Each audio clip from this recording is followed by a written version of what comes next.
새벽 예배 자리에 나온 여러분을 주의 이름으로 환영합니다. 찬송가 455장 주님의 마음을 본받는 자 찬송 드리겠습니다.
함께 나눌 말씀인 고린도후서 2장 1절로 17절까지의 말씀입니다. 고린도후서 2장 1절로 17절까지에 있는 하나님의 말씀을 저와 여러분이 한 절씩 교독하시고 마지막 절은 함께 보겠습니다. 내가 다시는 너희에게 근심 중에 나아가지 아니하기로 스스로 결심하였노니 근심하게 한다면 내가 근심하게 한 자밖에 나를 기쁘게 할 자가 누구냐. 내가 이같이 쓴 것은 내가 갈 때에 마땅히 나를 기쁘게 할 자로부터 도리어 근심을 얻을까 염려하며 또 너희 모두에 대한 나의 기쁨이 너희 모두의 기쁨인 줄 확신함이로라. 많은 눈물로 너희에게 써는 이는 너희로 근심하게 한 것이 아니요 오직 내가 너희를 향하여 넘치는 사랑이 있음을 너희로 알게 하려 함이라. 근심하게 한 자가 있을지라도 나를 근심하게 한 것이 아니요 어느 정도 너희 모두를 근심하게 한 것이니 어느 정도라 함은 내가 너무 지나치게 말하지 아니하려 함이라. 이러한 사람은 많은 사람에게서 벌로 그런즉 너희는 차라리 그를 용서하고 위로할 것이니 그가 너무 많은 근심에 잠길까 두려워하노라. 그러므로 너희를 권하노니 사랑을 그들에게 나타내라. 너희가 범사에 순종하는지 그 증거를 알고자 하여 내가 이것을 너희에게 썼노라.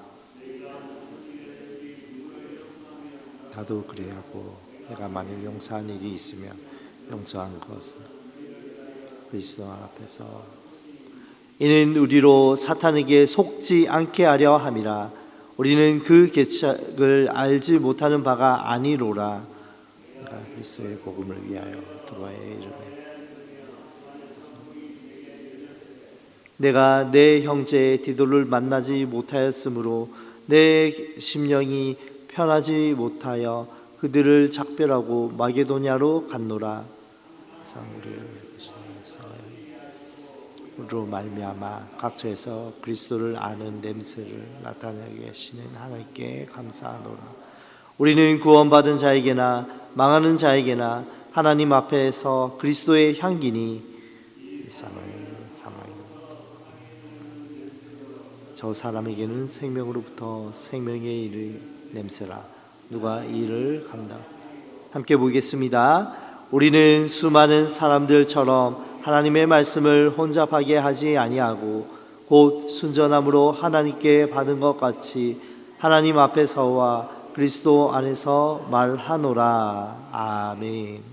이 시간 그리스도의 향기라는 제목으로 함께 말씀 나누기 원합니다. 오늘 본문은 고린도 교회에 바울이 눈물로 호소하는 그런 편지입니다. 사도 바울은 고린도 교회를 무척 사랑하였지만 그들 가운데에 잘못된 행동으로 큰 슬픔과 근심에 잠겨 있었습니다.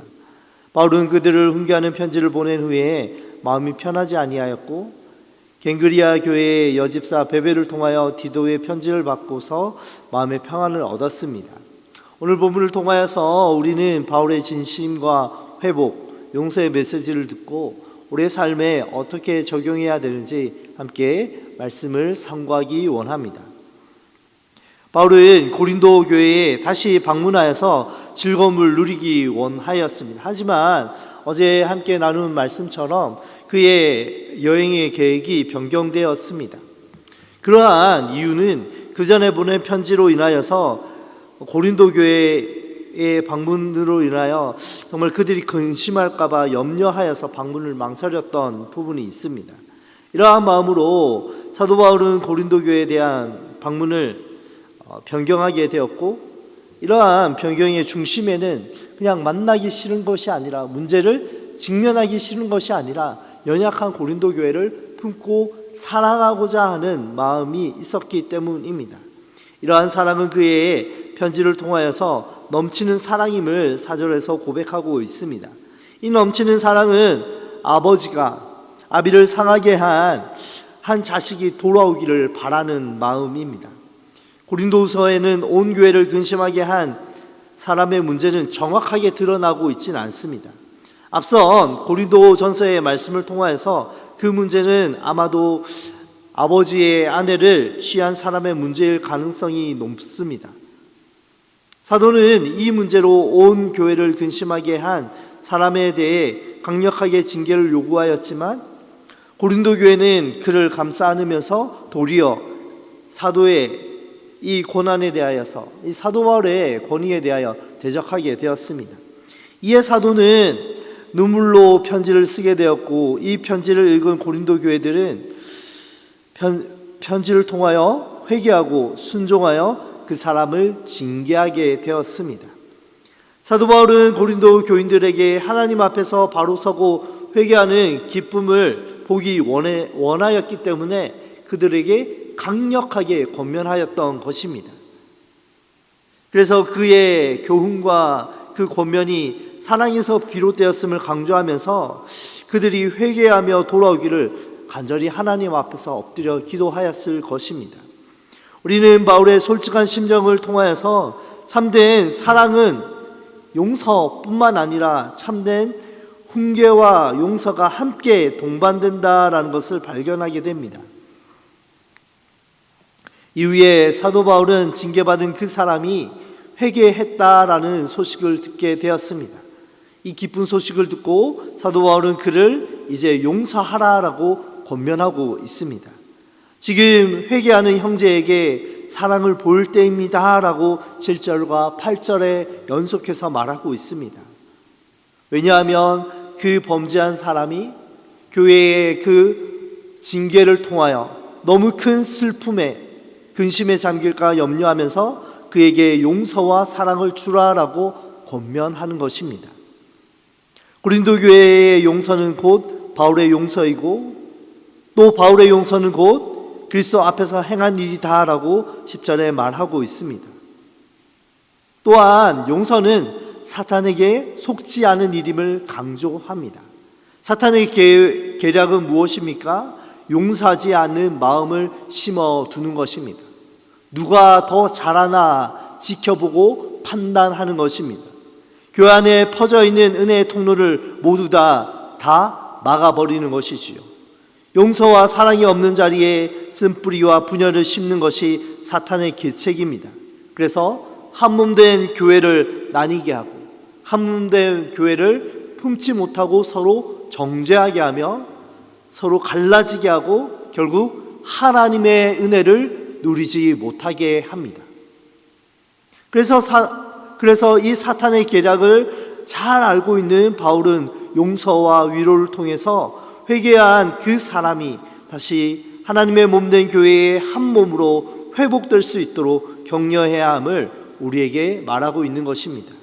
오늘 본문에서 이러한 용서와 사랑을 권하는 바울은 자신을 그리스도의 향기다라고 말하고 있습니다. 우리 찬양에도 그런 찬양이 있지 않습니까? 너는 그리스도의 편지다, 너는 그리스도의 향기다 라고 말하며 서로 축복하는데, 이 그리스도의 향기는 생명과 죽음을 가져오는 향기입니다. 이것은 망하는 자에게 사망에서 사망에 이르는 냄새이고 구원받는 자에게는 생명에서 생명에 이르는 냄새입니다. 복음의 포로인 바울 사도는 자신이 풍기는 향기, 자기 자신이 어떠한 갖고 있는 향기라기보다 포로의 존재로, 복음의 포로의 존재로 있기 때문에 가능한 그러한 그리스도의 향기, 승리의 향기다라고 말을 하는 것이지요. 마치 쉽게 얘기를 드리면 이런 것입니다. 우리가 맛있게 고기를 구워 먹으면 집에서 어떻게 하십니까? 환기를 시키고 또 옷에 냄새를 빼지 않습니까? 그 고기 냄새가 저희 몸에서 나는 건 아니고 고기 때문에 나는 것이죠. 마찬가지로 우리가 그리스도의 향기다라고 하는 것은 우리의 삶 가운데에 그리스도께서 충만히 임재하시고 날마다 말씀하시기 때문에 묻어나는 향기인 것입니다. 십자가의 복음은 포로의 존재를 통하여 그 빛이 드러납니다. 그리스도의 향기는 십자가의 복음을 통하여 모든 사람에게 망하는 사람과 생명을 얻는 자로 나누어지게 합니다. 이렇게 그리스도의 향기를 드러내는 것은 우리에게는 감당할 수 없는 부르심이기도 합니다. 이 부르심을 따라 사는 삶은 아무리 자신의 능력이 뛰어나고 아무리 주님 앞에 경건한 삶을 산다 할지라도 능히 스스로 이것을 감당할 수 없습니다. 오직 하나님의 말씀으로 감당할 수 있습니다. 오직 하나님께서 함께 하심으로 인하여 감당할 수 있습니다. 오직 우리 가운데 생명으로 충만케 하시는 그리스도와 함께 동행함으로 우리 가운데 자연스럽게 그 향기가 나타나는 것입니다. 사도 바울은 하나님의 말씀을 전하는 내용과 태도에서 고린도 교회를 혼란 가운데 빠뜨린 거짓 교사들과 자신을 구분합니다. 17절 말씀에 혼잡하게 한다라는 말을 통하여서 거짓 교사들은 하나님의 말씀인 복음에 물을 타서 그것을 희석시키고 100% 전달하지 않지만 사도 바울은 그렇게 하지 않고 100% 순전함으로 하나님께 받은 그대로 하나님 앞에서 그리고 그리스도 앞에서 하나님의 말씀을 증거함으로 거짓 교사와 참 교사의 차이를 드러내고 있습니다. 사랑하는 성도 여러분, 오늘 말씀은 사랑과 용서에 관하여 우리에게 말씀하고 있습니다.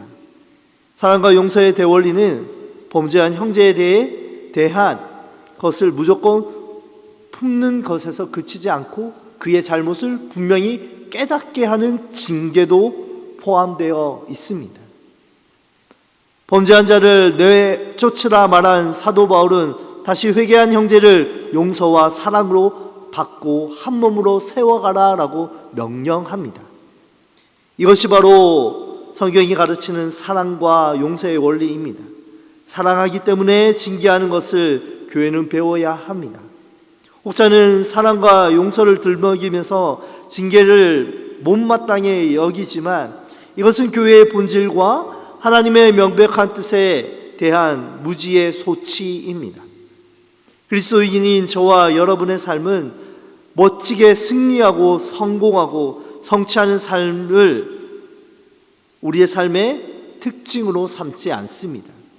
모든 그리스도인은 예수 그리스도에게 우리의 모든 삶과 모든 주권을 항복한 포로입니다.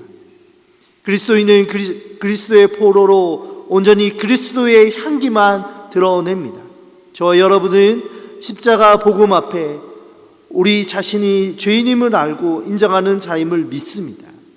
그래서 오늘 하루 살아가면서 십자가의 복음에 물을 타고 희석시킬 수 없는 삶을, 믿음의 삶이 저와 여러분의 정체성이요 하루의 일상이 되시길 주의 이름으로 부탁드립니다.